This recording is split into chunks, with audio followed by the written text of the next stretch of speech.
Welcome back to my channel. Ito na naman si Inday Bagat, ang yung open-minded vlog. So for today's video, pag-uusapan natin ang pagmamaneho ni Dudong, no? Kami kasi yung mga pwede kaming magmaneho, pwede din kaming magiging pasahero. Pero ang pag-uusapan natin ngayon ang yung pagmamaneho mo, Dudong. Ano nga ba ka? Ikaw po ba isang reckless driver? O ikaw yung driver na So, ano nga ba ang gusto ng isang babae pag ikaw, Dudong, ang nagdadala ng manibela?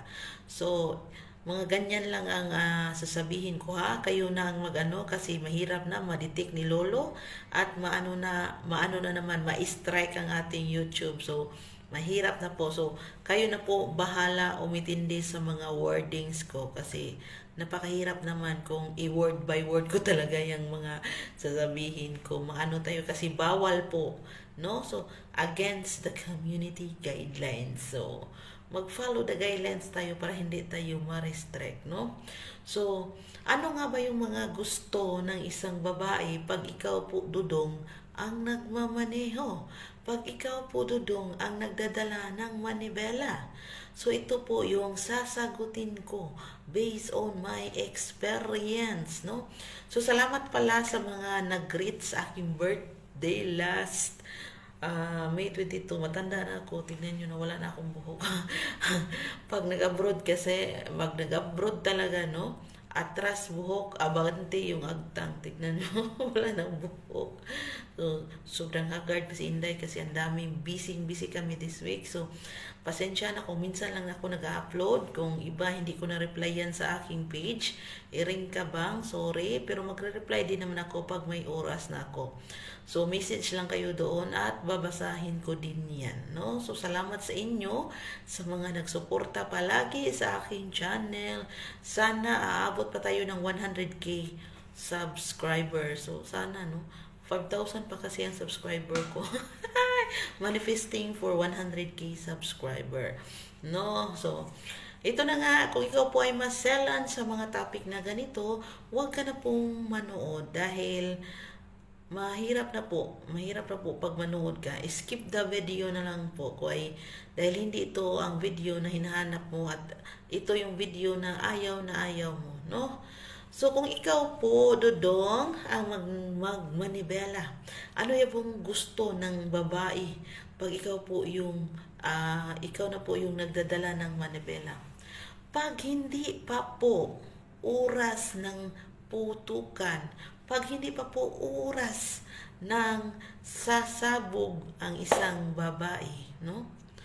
Of course, ito po ang sinasabi na drive slowly, drive surely, no? Hinay-hinay, labas, masok, labas, no? Hinay-hinay lang po. Bakit gustong-gusto po ng isang babae na hinay-hinay mo siyang ganuhin? Dahil gusto niya pong i-feel, no? I-feel, hindi po sa sinasabi na malaki na yung sa kanya, kundi gusto lang niya i-feel na ang taro, na ang saging ay lumabas at pumasok doon sa kuweba. Gusto niyang i-feel ang init ng iyong pagmamahal. Gusto niyang lasapin kung gaano kasarap na may pumasok, no? Nasa doon sa So, ang hirap naman pag bilis-bilisan mo, no? Paano niya maramdaman ang inyong pagmamahal kung ikaw ay reckless driver? Yung sarili mo lang ang yung inintindi at hindi mo inintindi kung siya po ay nasisihan o hindi. Kaya mas gusto talaga nila yung slowly but surely. Hinay-hinay lamang hanggang sa pagdating ng oras ay pwede mo na siyang bilisan. Kasi magre-request po talaga si Eva nabilisan mo. Pero pag hindi pa talaga niya nire-request, nabilisan mo, hinaan mo muna, no? Hinaan mo muna ang no? Dahil once na hindi mo ma-feel, no? Kailangan kasi yan ng money language, no? Kailangan mo magmatsyag, no? Kailangan mong i-feel kung ano yung nararamdaman ng partner mo. Hindi yung ikaw lang, yung feelings mo lang na gusto mo na ganun. Magiging mapagmatsyag ka din na gusto din niya ba yung rhythm na ginagawa mo. Yung paalon-alon na ginawa mo. No? Yung strategy na ginawa mo. So, maging ano ka din, no? Parang i-feel mo rin. Gamitin mo rin yung pandama mo. Hindi yung parang ikaw lang ang may gusto, no? Kasi the more po kasi na hinay-hinay mo yun, no? Hinay-hinay lang, hindi ka nagmamadali. Kasi darating din naman kayo sa rurok. So, hinay-hinay lang ang pagmamaneho, no? Once nagmamaneho ka, hinay-hinay doon sa tapos gumagawa ka din sa taas. Hinay-hinay sa baba, gumagawa ka din sa taas. So, dual purpose. So, ano mangyayari? Hindi mo lang naparating doon sa rurok si iba, kundi na-expand mo pa. Hindi lang yung expectation ni iba ba na hanggang dito lang, nalampasan mo pa. Napuntahan nyo pa yung dulo. So, pag napuntahan mo yung dulo, so ano yung mangyayari? The more na ganun ka magmaniho, no? The more na, of course, ikaw pa rin ang susunod. Ikaw pa rin yung tatawagan. Ikaw pa rin ang gusto niyang makasama, no? Ikaw pa rin, at kung makahanap man siya ng iba at hindi marating yung ganun na feelings, no? Ikaw pa rin ang sa isip niya. Iba talaga yun si ano. Iba talaga yun si ano.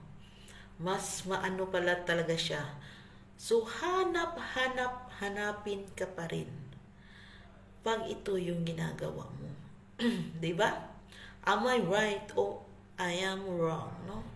So, the more po na marunong ka magsayaw sa sistema ng tugtog, no? Sa tugtog ng pag-ibig, no? No? Kung marunong kang sumayaw doon, kung marunong kang gumawa ng mga hakbang na yun, yung pinifeel mo rin, yung hindi nagmamadali, yung kasi maganda kasi sa pandinig na pag hinuhugot, tapos hugot, napakaganda po sa feelings, lalo ng pahina, no? Pero hindi naman yung mahinang-mahina na kanang yataps, mahinang-mahina na na hindi siya strong. Kailangan po strong while doon. Hindi yung mahina na nga, hindi pa strong. Kailangan strong ka doon. Kasi natatawa lang ako, no? Kasi meron din kasing mga ganyan na mahinang-mahina tapos hindi naman pala strong. So paano ma-feel? So the more na strong ka, the more na mahina ka mag-drive, so the more po yung epekto, no? Kasi nagre-request po kami na bilisan, no? Bilisan mo kung gusto na namin. Kaya kung gusto mo, hindi lang ikaw ang magiging masaya, hindi lang ikaw ang magiging maligaya sa inyong relasyon, no? Sa iyong buhay pag-ibig. Kung gusto mong ulitin kung first time mo, kung gusto mong mahalin ka pa rin, no? At hanapin ka pa rin, no? So wala kang ibang gagawin kundi gawin mo yung mga tips na sinasabi ko. So the more na ginagawa mo to, the more 100% ikaw at ikaw pa rin. So see you sa next video dahil tinawag na ako ng amo.